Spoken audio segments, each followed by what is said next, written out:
এবং আমরা এখন যে অঙ্কটা সলভ করছি নবম শ্রেণী কোষে থেকে 7.4 অর্থাৎ বহুপদী সংখ্যামালার চ্যাপ্টারের অঙ্ক সলভ করছি। এখানে আমরা 9 থেকে অঙ্কটা সলভ করব। আছে n যে কোনো অযুগ্ম ধনাত্মক পূর্ণ সংখ্যা হলে দেখাতে হবে x⁴n প্লাস y⁴n বহুপদী সংখ্যামালাটি একটি উৎপাদক x প্লাস y। তাহলে নিয়ম অনুযায়ী কী করব? এরকম ধরনের অঙ্ক থেকে কিন্তু ভয় পাওয়ার বা ঘাবড়ানোর কোনো কিছুই নেই যে আমরা সিম্পল ক্যালকুলেশন করেছি এখন কী ধরনের অঙ্ক, কিন্তু না, যে সিস্টেমে করেছি আমরা সেই সিস্টেমে অঙ্ক করব।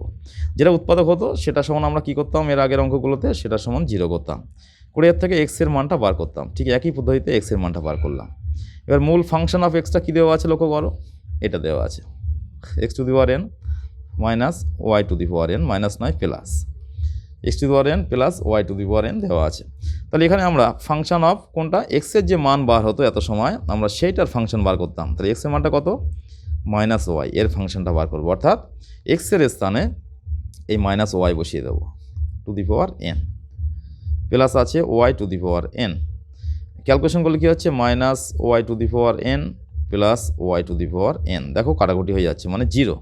তাহলে এই ফাংশনের মানটা যদি 0 হয় তাহলে আমরা নিঃসন্দেহে বলতে পারবো, কারণ এর আগের অঙ্কে যেভাবে বলেছি আমরা থিওরি অনুযায়ী, সেই বলতে পারবো যে x প্লাস ওয়াই নিঃসন্দেহে এর একটা ফাংশন হবে। অতএব x plus Y x⁴n plus y⁴n এর একটি উৎপাদক। এইভাবে দেখো সলভ করবে, সহজেই অঙ্কটা বুঝতে পারবে।